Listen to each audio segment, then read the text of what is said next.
All right, welcome everybody to the last Ignite session. If you have been following us this week, you know we've had a fabulous lineup of speakers all talking about cyber careers. So we are here tonight with our very last session. I am Jessica Gulick, the Commissioner of the U.S. Cyber Games, and it is a pleasure and honor to be with you guys tonight. I'm really looking forward to our discussion, which is all about landing your first internship, apprenticeship job in cyber. We have two fabulous speakers coming from some of the best brands, influential organizations in the world. So we're super excited to be joined with them today. Let me start by saying that all of the sessions this week have been recorded and are available for Borella up until October 6th. So please do take an opportunity to watch the recordings.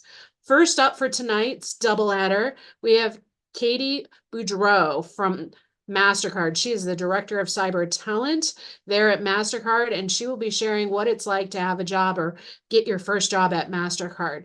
So with that, let me also take a quick minute to thank you to our sponsors out there, NIST, NICE, CISA, Nightwing, Battelle, Ironbow, Mastercard, and Palo Alto, as well as many others who helped brought this experience to life this week. If you are in DC, tomorrow we will be at the Eastport Arena over at District D, right outside the Capitol Arena. Do show up. It is free. We'll have an in-person event going on there and an opportunity to meet some of our sponsors in person. And that, again, is tomorrow afternoon, so check out our website. If you're looking for another CTF, check out FlagFest this weekend, starting on Friday. We do have FlagFest going. There's one little clarity item I want to help bring to light, and that is the age limit is only if you're trying out for pipeline. Any age, anybody can do the CTF, and we'll have some fabulous prizes for those winners as well. So with that, what I'd love to do is go back and Katie, welcome to tonight. Thank you for joining us. Would love to hear a little bit about yourself and what you have going for today. Thank you, Jessica. Thank you for the wonderful introduction. Hello, everyone. If you give me just a moment, I will get my slide deck up.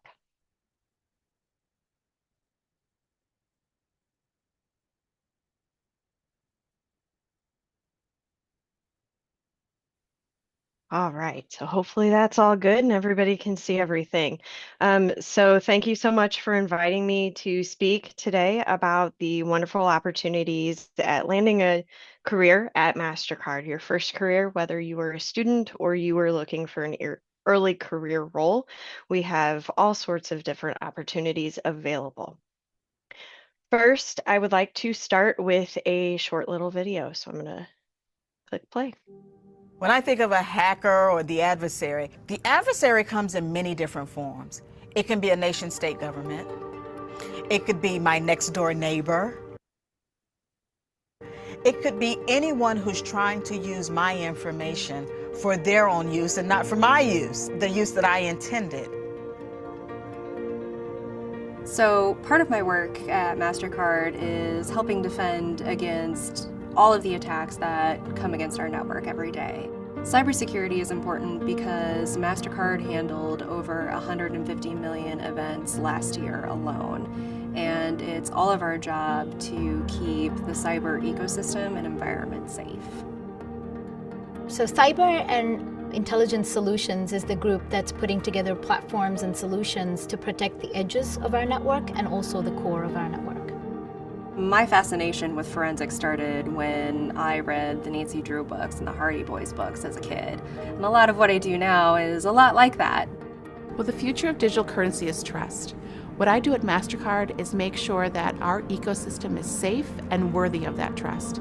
That the consumer can have confidence in our networks to make sure that their identity, their transactions, and their funds are safe.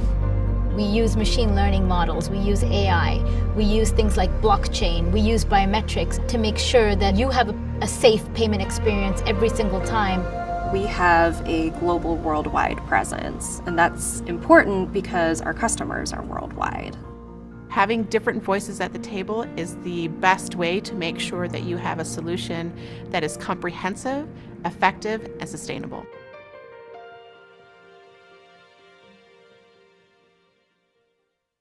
All right, so I absolutely adore that nice little video that I was able to share with you all. I can, okay. So Mastercard, I know a lot of people are going to think, Mastercard, it's a credit card company, right? Well, as you've heard from some of our folks there, including our deputy CISO, Dr. J, we are actually a tech company. We just happen to be in the payments industry. So we are a global cybersecurity company. We do have a global cybersecurity team. And a big part of everything we do is making sure that payments are safe, simple, and smart across the globe. We have folks all over the globe. We are on 5 continents and 82 countries, specifically cybersecurity, corporate security, the area where I'm at. We are located in 6 major tech hubs across the globe. So St. Louis, Missouri, where I'm located. We're also in Arlington, Virginia, which is outside of Washington, D.C. We're in the New York City Tech Hub. We also have our major locations are in Pune, India, Sydney, Australia, and Dublin, Ireland. Mastercard in general has over 21,000 employees. Corporate security, all in, is about 1,000 employees. And that is, like I said, spread across the globe, not just in those 7 locations that I mentioned.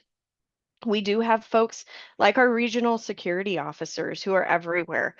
Singapore, Waterloo, Belgium, Dubai, all across the globe. It's an amazing organization that I get to work for every day. And I hope that one day maybe you're interested enough to apply and join us. One of the most amazing things about Mastercard, in my opinion, is our culture. We have this amazing thing we call the Mastercard Way, and it's all about doing good, doing right, doing the right thing, and being a force for good. If I didn't have this background on, you would be able to see behind me is my own Force for Good award, something that we earn when we are providing back to our communities, whether it is our immediate local community, or in my case, it was for the global good, global NGOs and involvement with them. We create value, do the right thing, and grow together in everything we do. And it is a big part of everything we do here at Mastercard. Our culture is huge. We put a lot of time and energy into our culture because we know that that's what our people want. We know that as employees, we want to be working for a company that has a strong culture of doing good, doing well, and being a better place to live and being a part of that. So within our security organization, we have, this is just a handful of our roles that we have. Our access management team. We're not just talking about application access, we're actually talking about employee access as well. Vulnerability management, so your pen testers, your red team, your blue team. We've got our security threat and response. So that includes our Fusion Center, our Global Fusion Center, and our threat casting teams. We have cloud security. That's something that's relatively new in my mind at Mastercard. It's only about 6 or 7 years old. When Mastercard decided to move into the cloud space, we built an entire security team around that for the enterprise. We have enterprise resilience, business continuity. Our engineering teams, they do everything from enterprise architecture engineering and our application engineering. So we embed folks from our security engineering teams into the development teams for securing by design. We have our security operations team, so our security operations center, our digital forensics team. On that video a little bit ago, you heard from Jess, who was from one of our digital forensics teams. And then we have an entire organization around risk and governance. And those are just a handful of the things that we have available at Mastercard and things that we do. That's outside of data and privacy and cyber and innovation and some of these other really cool areas within cybersecurity. So next, I want to talk a little bit about our internship program. This is something that within corporate security I own. It is bringing in our interns. We host interns across the globe within corporate security. In 5 of our major locations this past summer, let me take that back. It's not just this past summer. In the US, it was this summer, but across the globe in the past year, we have hosted in the US, in Ireland, in Pune, and in Australia. In the US, we focused our efforts within the St. Louis, Missouri Tech Hub and the Arlington, Virginia Tech Hub. And our US internships are 10 weeks long. They typically go from mid-June to about mid-August. So you normally have a week or two before school picks up in the fall. And it is anything for an internship for 2025. We'd be looking for folks who are currently enrolled in a bachelor's degree program who would be graduating December 2025 and beyond. So that is for our internships. And within those 10 weeks, so many amazing experiences. One of the biggest things that we make sure to focus on is providing assignments that are impactful. We're not just giving you tasks that somebody else doesn't want to do. We're not just giving you a project that no one else wants to do. We are making sure that we are providing work that you are going to find value with, and we are going to find value with. So we are working together to make sure that your summer is very impactful on your education and impactful and providing value to the business unit that you are embedded in. We have networking sessions. There are various learning sessions. There's leadership speaker series. They do outings in St. Louis. All of the interns got to go to a St. Louis Cardinals game. There have been volunteer efforts. So every summer there's a different volunteer effort. Again, in St. Louis, all of our interns went to Forest Park and planted trees. So that was a pretty amazing experience.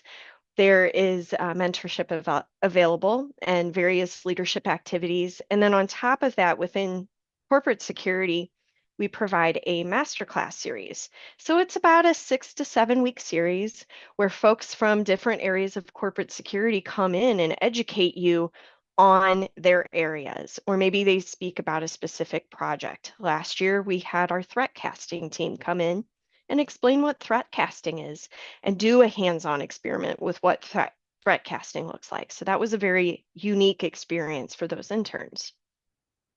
On top of that, you get a chance to present at a corporate security all hands meeting. So those 1,000+ people I talked about across the globe, our interns get up on stage and they are presenting to them about something that they experienced over the summer. Maybe it's about our Capture the Flag event. So they get a chance to get in front of everybody and share their experiences and show who they are. We also provide an end of the session presentation. So getting in front of our executive leadership and getting a chance to present what their projects were over the summer. We also have an annual Capture the Flag event, and that is something I'm really proud of. I've worked with our cyber range team, which I know Jess and team are familiar with, and we created a Capture the Flag event just for the interns. So last year was our first one. This past summer, we were able to grow it and make it even bigger. And we're going to continue to do so for the next few years and not bring in just cybersecurity folks.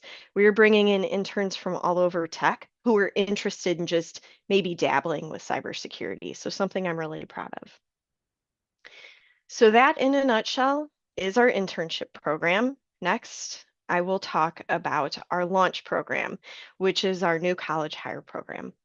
It is 18 months. It is something available to anyone who has just recently completed a bachelor's.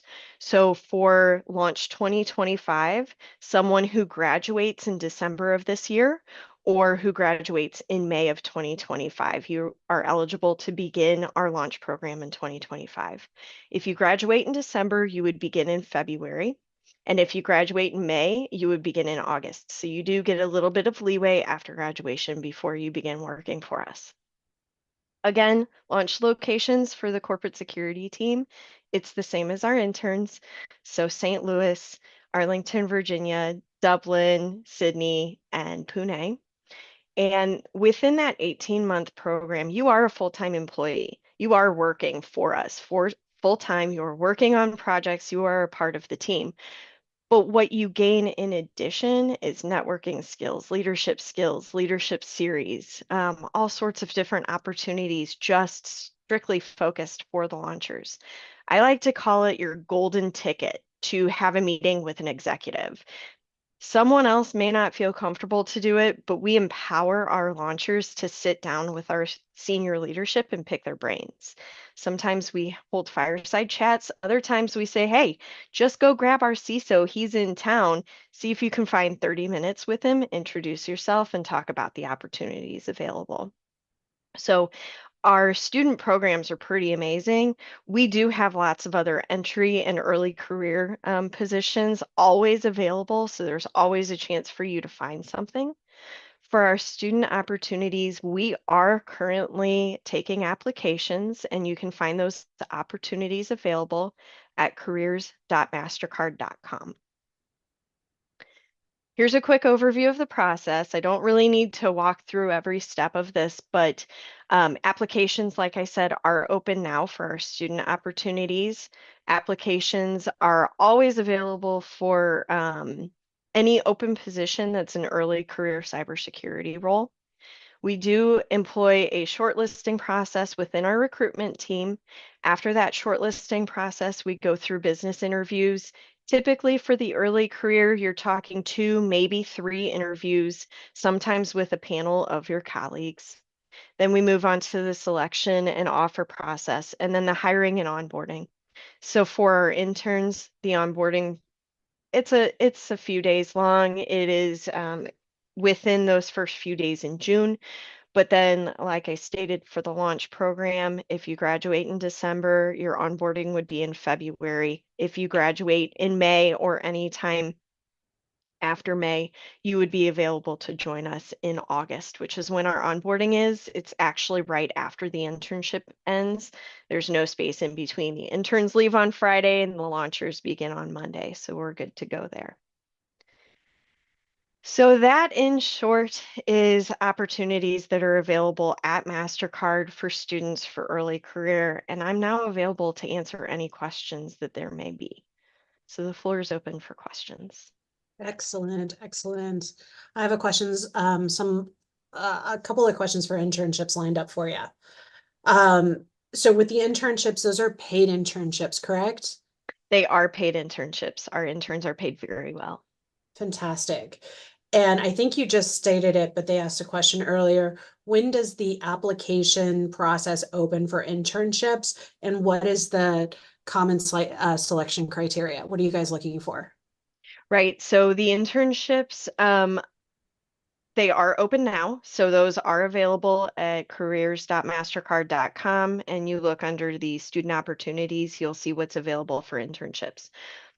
What I look for when I am shortlisting folks is I want to see leadership skills popping through, but I want to see maybe an area where you were curious and so you decided to dive deeper. And I know that that's kind of hard to show sometimes, but I want to see your personality popping through on your resume. I'm not necessarily looking for someone who is a student who has 5 years of experience, right?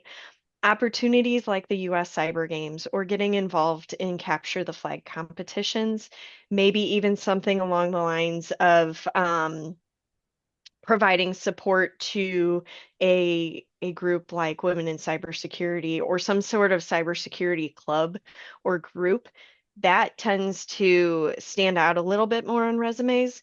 But when we're interviewing people, I'm looking for aptitude, attitude, and curiosity and authenticity. So those are the 4 things that really stand out to me. If you are someone who can pick up quickly on concepts and ideas, that shows that you can pick up quickly on the ever-changing landscape of cybersecurity. Do you have the right attitude? Again, it's ever-changing. Are you willing to be able to pivot when things do change within the landscape? The curiosity, that's a little bit newer for me. But what I'm finding is that some people just like to stay in their lane.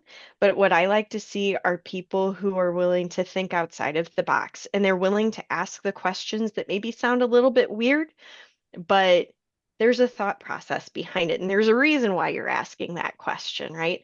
So that curiosity stands out. And authenticity. Being the authentic you means you are going to bring the best version of yourself to the table, which is only going to add to those innovative ideas. Fantastic. So we have some folks that are always wondering, are they the right fit for an internship? What would you say are the expectations of interns in from colleges, in terms of the skills they need to bring to the job? Do they need to be super technical? What kind of skills should they come ready with? Yeah, that's a really great question. So, in the past, I'm going to be fully honest, we tended to look for folks who had a ton of technical experience. But what we found is that everybody was fighting for those types of interns. So we kind of sat back and we were like, why? Why do we think we need to hire somebody for a 10-week internship who has 3 years of technical experience when really we need to find somebody who just wants to learn and understand what's going on here, because what we do may be different than what another company does. So how we do things is going to be different. So I like to think that you don't have to have a super ton of technical experience to succeed as an intern. A perfect example of that is someone who actually just joined us as a launcher, and he was a 2-year intern for us. He is currently out of our New York City tech hub. He interned with us in St. Louis on our technical program management team as a project manager, project coordinator, and he was really successful in that role. He showed some interest in cloud security, so we were able to land him a role within our cloud security team as an intern, and he has done nothing but succeed in that role. He did so great with his internship that we invited him to come back, and he is now working on our Kubernetes team. And it is amazing to see that he was a project coordinator when he joined us, and now he's very successful as a Kubernetes security engineer. So, we aren't looking for somebody with 5 years technical experience or even a super ton amount of hands-on experience. We're just looking for you to have the right attitude and aptitude for the role Fantastic. and a passion. The last question is actually coming from me, Katie. Why do you love working at Mastercard? Oh, that's okay. So I've been at Mastercard 10 years now. So I like to think that there's a lot of things I love about Mastercard, and that's the reason why I've stayed so long. What I love though is a big part of our engagement and the doing good and the doing well, the force for good, all of that, the volunteerism, the community service days. We receive 5 community service days a year. So that's to do work. For me personally, when my kids were a little bit younger, I would get to go on field trips with them. But I can also get involved with our Girls for Tech initiatives, which is a big MasterCard thing. Or I can work with NGOs on strengthening their cybersecurity postures within their websites and things like that. So I can take time away from my day-to-day job and I can spend time supporting either my local community or my global community. And I just love knowing that I can use my knowledge to support other folks and help them be safer. So I think that to me is a big part of it, and just the culture in general. I talked a little bit about the Mastercard way. It really is a big part of everything we do, and I like to think that that's a big reason why I stay. Excellent. We did have one last question kind of sneak in at the end. Are internships available for PhD students? Ooh, that's a tough one. So that's on a more limited basis. We do have within the student programs. So if you go to careers.mastercard.com, under student programs, you will see that there are some opportunities available for folks outside of the bachelor's degree program. So you can take a look there. Within corporate security, I personally do not have any, but I'm sure that there are other cybersecurity areas that do. Fantastic. That really closes out our session with you, Katie. If you have any final words, if you would just kind of close it out for us, and then I will take over. Absolutely. Thank you, Jessica. So I just wanted to share right here as well. There is a way to contact me. You can reach out to cyber.talent@mastercard.com. That is an email inbox that I maintain with my team. And I also am constantly sharing early career roles and just open roles in general. So follow me on LinkedIn. There's my LinkedIn information. And if you follow that QR code, it will share more information about Mastercard. So you can take a look, see if it's the right fit for you, like it's been for me. And I will go ahead and stop sharing. Thank you, Jessica. Thank you. We really appreciate it.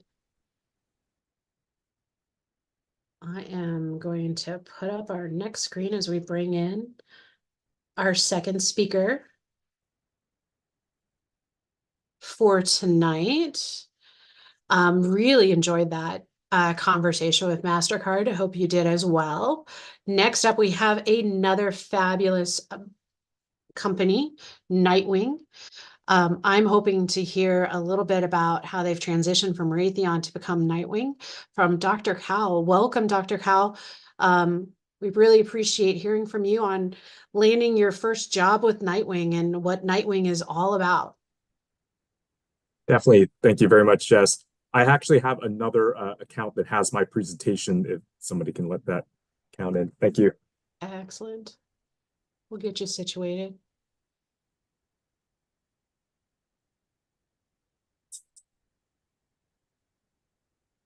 All right, for those that have been listening in to the speaker recently, just so you know, the recording will be available in Umbrella up until October 6th, so you've got plenty of time to go back and get some information. And with that, Dr. Cal, why don't you go ahead and introduce yourself and take it away? Loving the slides. Sure. Thank you, Jessica. Good evening, everybody. My name is Athit. I was actually one of the season 3 coaches for data science for our US cyber team. Glad to be back. Really appreciated being able to talk about artificial intelligence and machine learning. Really hope that the athletes were able to start their data science journey from there. Had a lot of interest, and there was a lot of really fun exercises that we did. So tonight, I'm going to talk about my career, specifically about progressing from my first job out of college, an internship, and all of the lessons learned there to get me to where I am now as a principal investigator and chief engineer for artificial intelligence and machine learning research at Nightwing. We are formerly the cybersecurity portfolio for Raytheon, an RTX business, which is the largest defense and aerospace company in the world.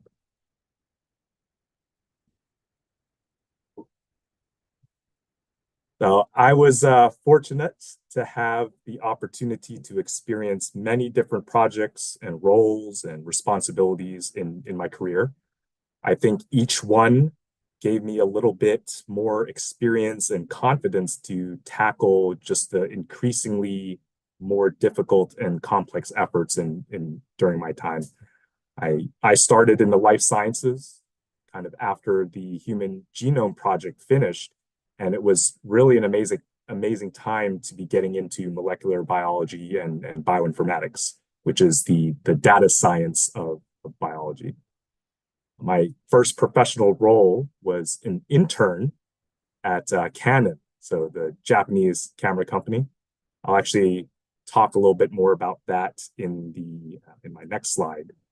But from that summer internship, just a few months, I transitioned into a scientist role at Canon, and kind of one of my childhood dreams came true, that I was actually a legit scientist, which was pretty cool for me at the time. But little did I know that that was just the start of my career. That was not where my career was going to stay and end. I was able to basically travel the country, which I'll talk about in a second. The leadership that I had was very supportive of professional development. So there are lots of stories from my time of being an intern, and then also my time of transitioning from an intern to a full-time employee, that just right place at the right time. And then all of a sudden I ended up moving from Northern Virginia all the way to Southern California for graduate school. I continued into molecular biology and pivoted actually into bioinformatics and learning more and more about bioinformatics and data science. So my second professional role outside of graduate school was at a really fast-paced startup in the cancer molecular diagnostics field. It was, if anybody gets a chance to consider interning or working at a startup, know that yes, they're fast-paced, but with that rapid just progress and speed and development, you get to experience many, many cool things in a compressed timeline. So I remember during my time at this startup, I mean, I came in as just a bioinformatics scientist, and I left a data scientist. And this was the mid 2010s, where data science really made that resurgence and was kind of like one of the hottest fields to pursue at the time. It still is, but at that time it was just such a hot topic that everybody was hopping on board. But at this company I was at, because they were very generous also with professional development, they made sure that all of us had what we need from a training and education perspective to equip us with the skills we needed to succeed. So from the just crazy experiences I had at that startup, I think I look back and I remember some of my colleagues at other companies and some of my friends were doing kind of the same thing week over week, month over month. And I remember just having different projects every week, completely different programs every month. So it was a great way to experience things in a compressed manner. From that, I actually, a colleague of mine, a professor at the university that I went to graduate school, him and I actually tried to start a company. So from the data science and full stack development experience that I got at that startup, we tried to start a company in kind of the same medical, clinical diagnostics, scientific diagnostics field. That actually led to me being recruited by a wonderful, one of my first program managers, wonderful program manager at Raytheon, that they were looking for a person that would combine kind of out of the box thinking from a different field with artificial intelligence and machine learning that they needed in the defense industry. So I was, again, fortunate to be looked upon as that subject matter expert to come into Raytheon and help that specific subsidiary of Raytheon really grow in that capability and that core competency. The 4 years I was there at Raytheon before our cybersecurity business unit split, I got to experience everything from being an individual contributor to having technical leadership positions and leading not only technical projects, but also business development efforts as well. And it was, I would say, I probably would not have been confident to do any of that had it not been all my previous experiences just building off of each other and getting me to that spot.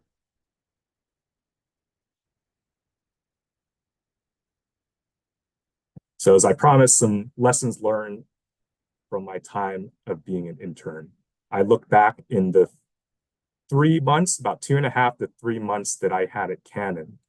And it was a very interesting time because that was my first professional job. I mean, outside of working undergraduate research or working at my parents' friend's bakery as a cashier or something like that, I didn't have a technical role like what I saw or what I did at Canon. And it was great to have the resources of a large company to really help the interns do exactly what they needed to do that summer and get what they needed to get done for the project, multiple projects that we had there. In order to even secure that internship, for me, it was a competitive internship. There were a lot of students from the classes that I was in at my undergrad that were applying for the same internship, and they were only hiring one intern.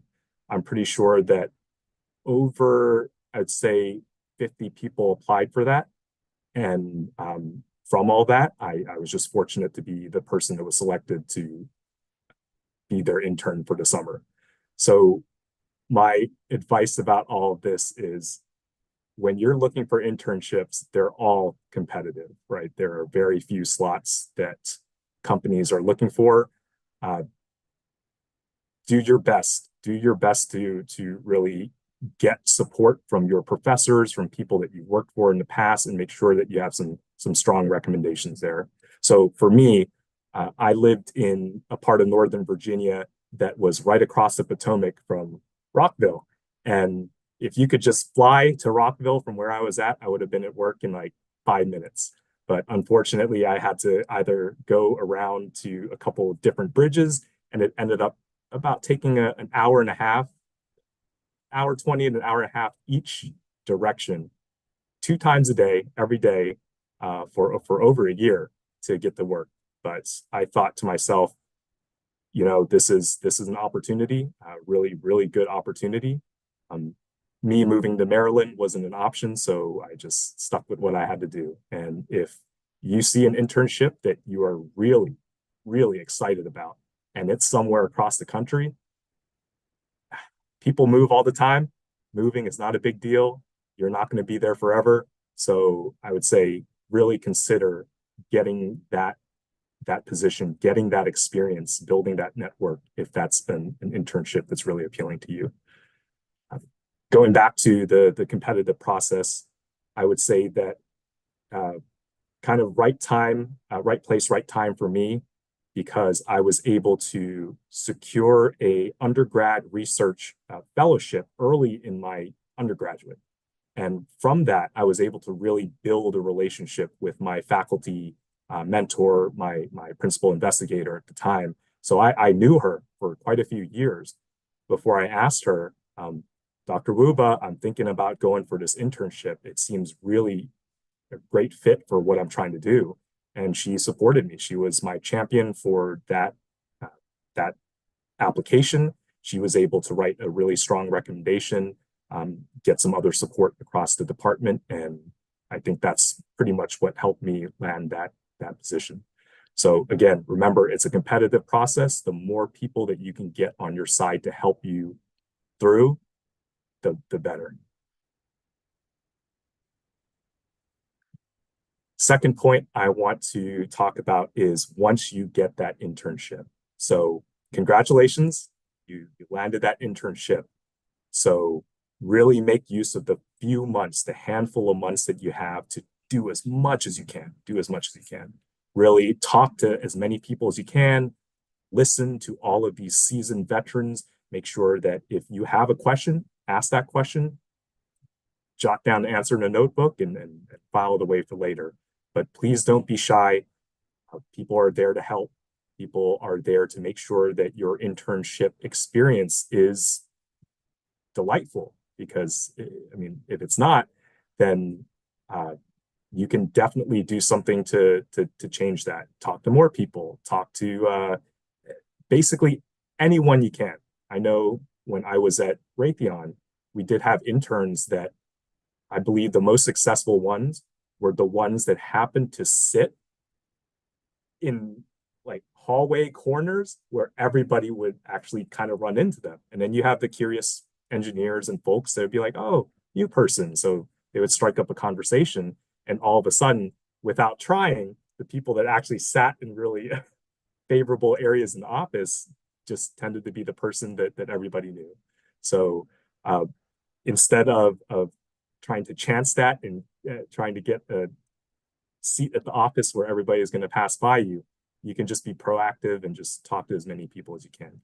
I'm one of my supervisors at the time when I was a full employee at Canon.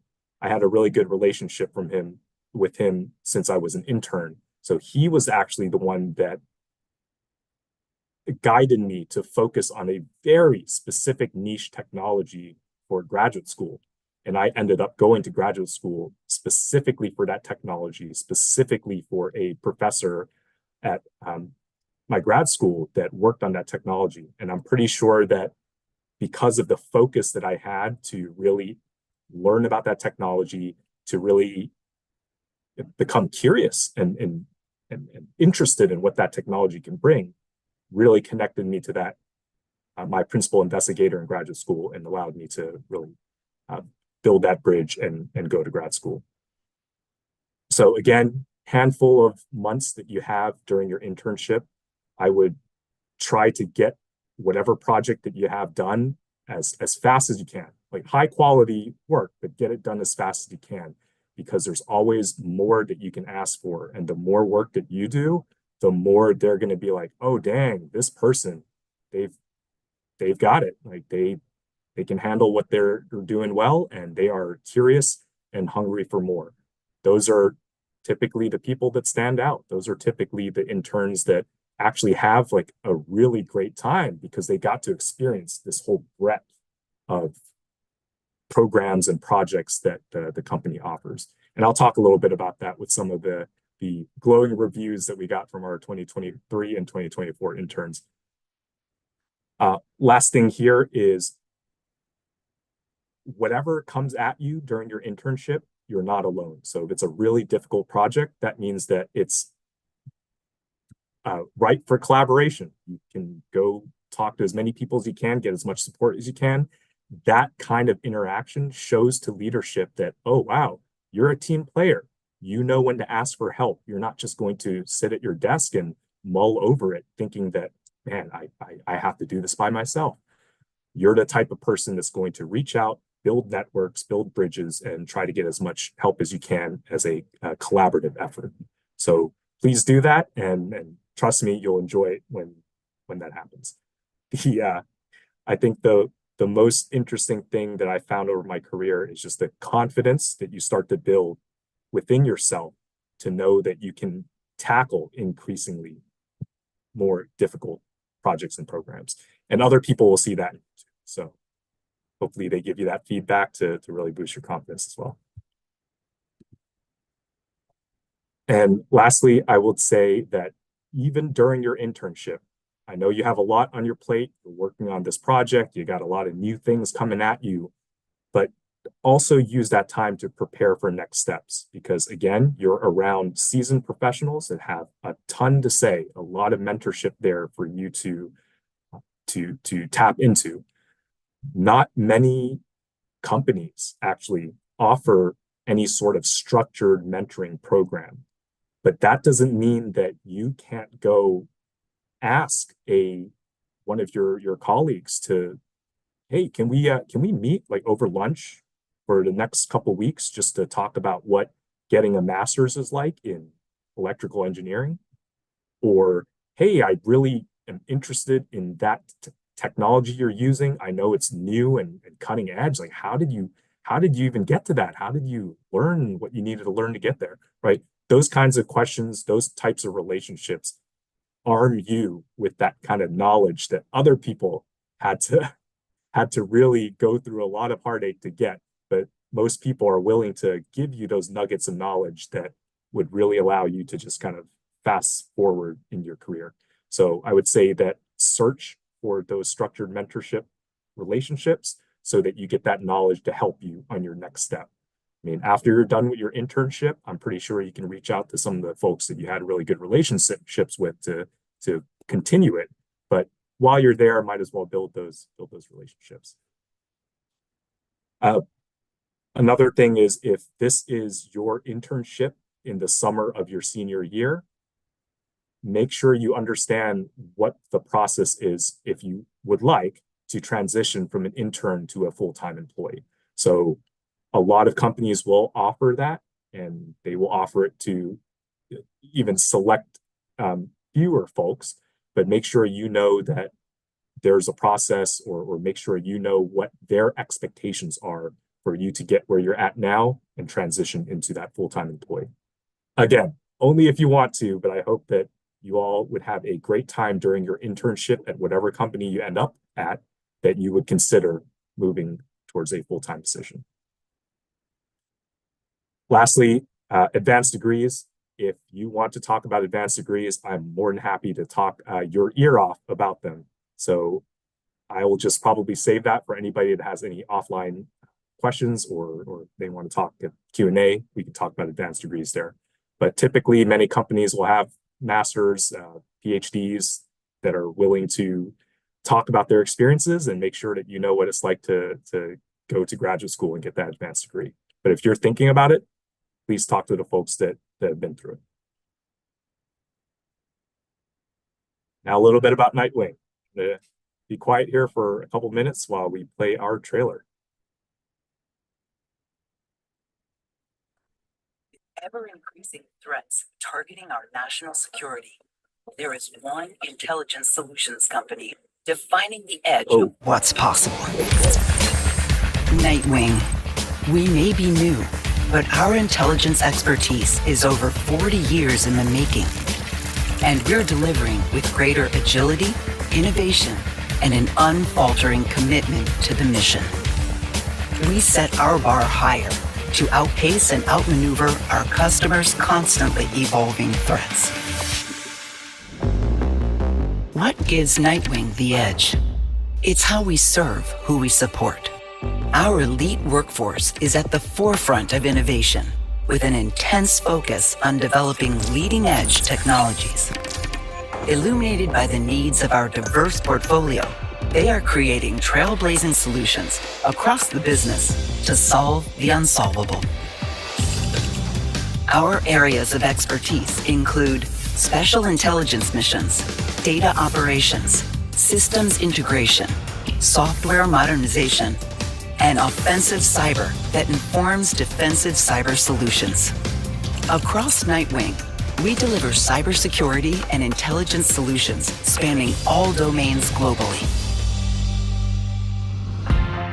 With over 2,000 dedicated employees, more than 500 strategic partners across 8 innovation areas, operating in 38 locations, we're passionate about delivering pioneering capabilities to our customers, spearheading their most challenging issues. We are the team you want in your corner when mission failure is not an option. Give us your toughest challenge, because that's where we thrive. Nightwing. We don't just work on the cutting edge, we create it.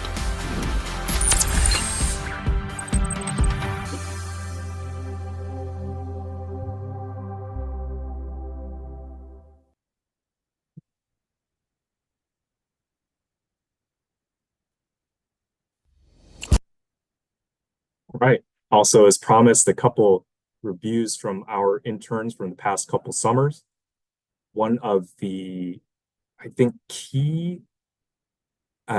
one of the key aspects that our interns have found appealing was that they got to work on real programs. Like some of these were real live programs. They got to see what the customer sees. They got to engage with our engineers with the day-to-day of what actually happens out in the field.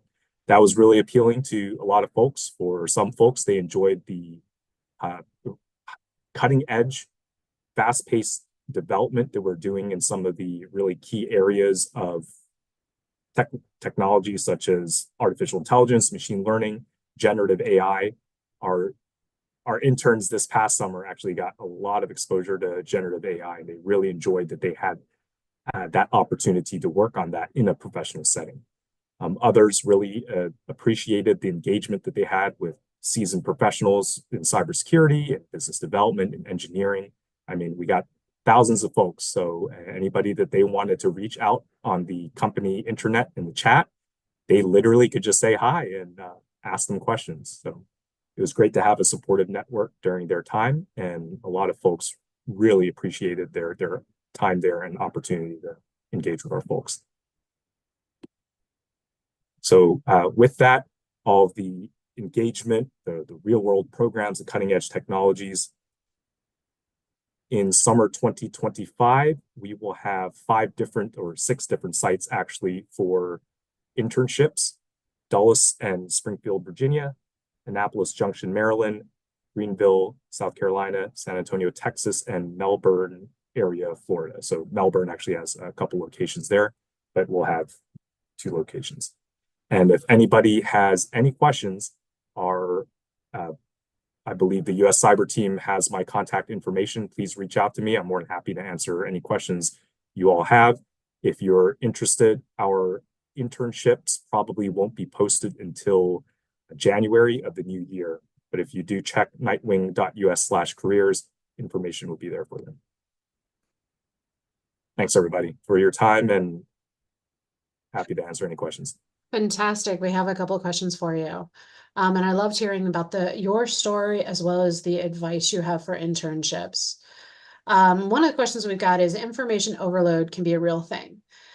It can be a problem to overextend yourself in finding mentors. How do you deal with it? What recommendations do you have for selecting, where you spend your time and energy to get some mentorship?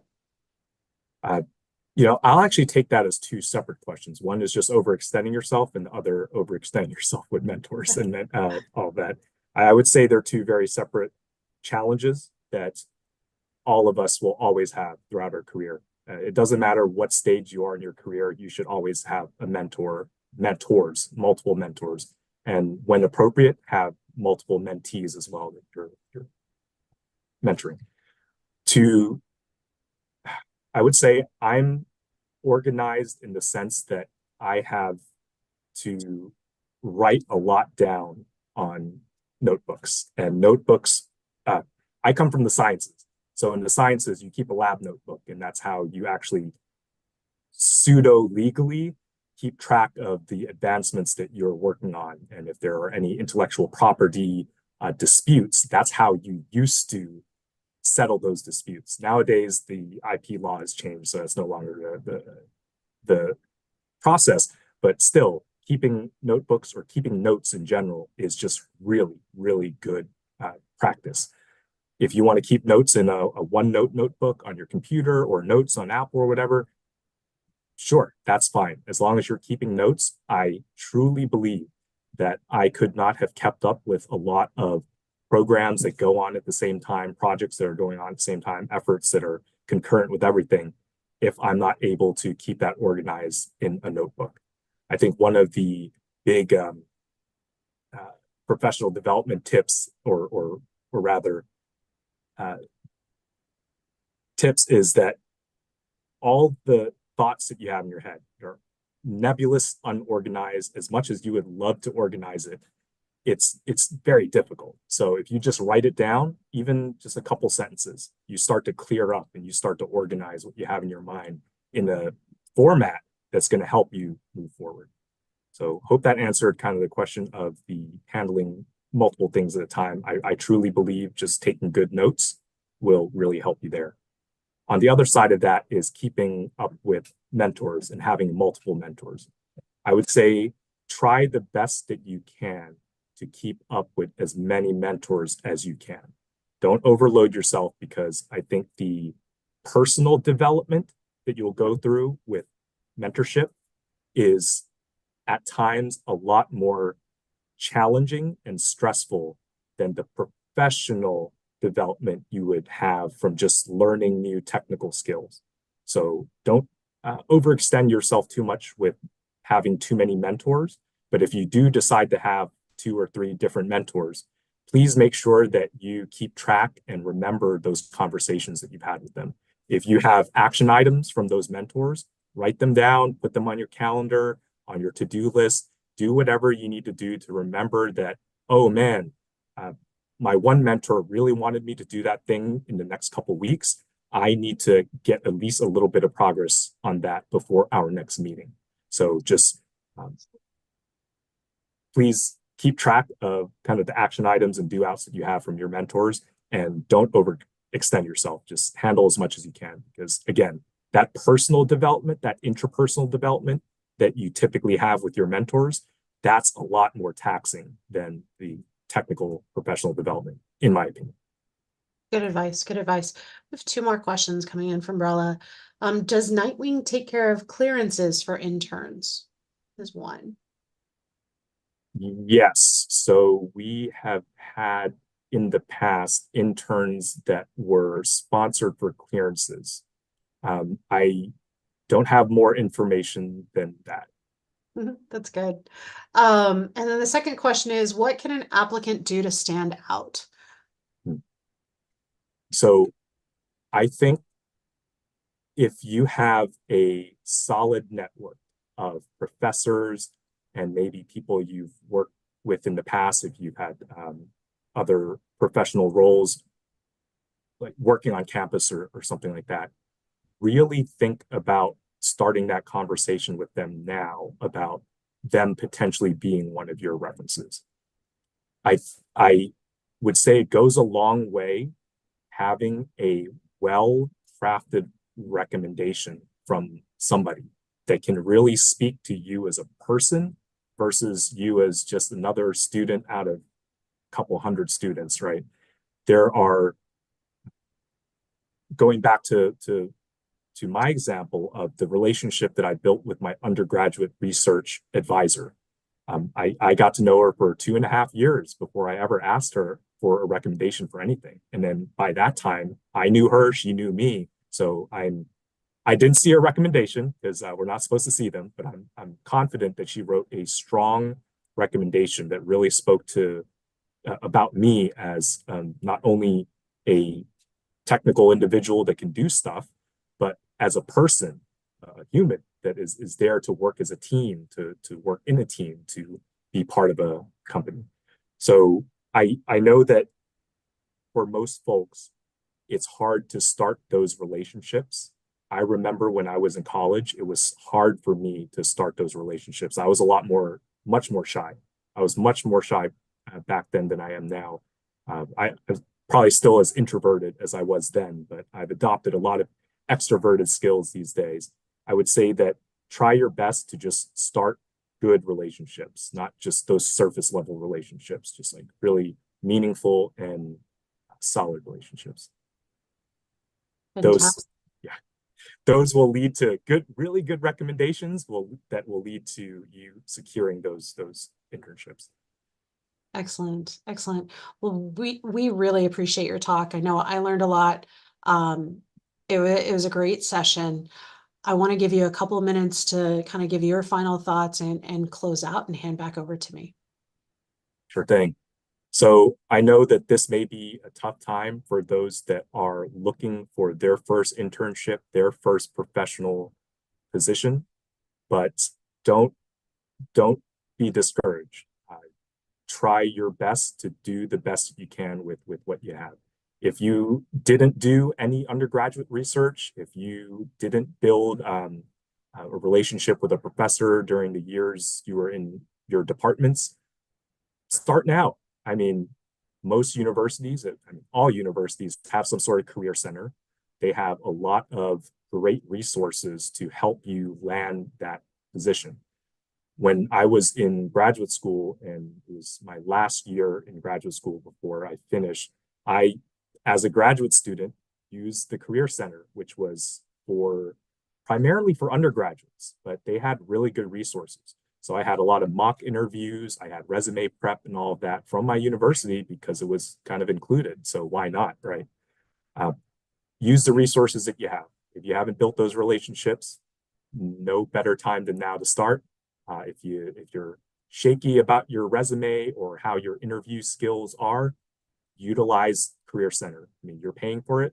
They have experienced interviewers and resume reviewers that are there that are definitely willing to help you. So that's one final thing I got to say, Jessica. Fantastic. Thank you so much. We really appreciate having you tonight. And with that, I'll take over the screen share. Thank you. And as we close out for this evening and our final session for Ignite Career Week, leading up to draft day tomorrow, I want to invite each and every one of you to tune back in or joining us in person in Washington, D.C. tomorrow for draft day. We have an exciting lineup of speakers and a great series of talks around the athletes and why the coaches are choosing certain ones to be on the season 4 team. So super excited about that. I want to thank again our speakers tonight, Katie and Dr. Cal, as well as our sponsors. We could not do this and our entire program without you. We really appreciate it. And that concludes tonight's session. Thank you, everybody. You will be able to see this recording umbrella up until October 6th. So definitely check back in and take a look at all the talks.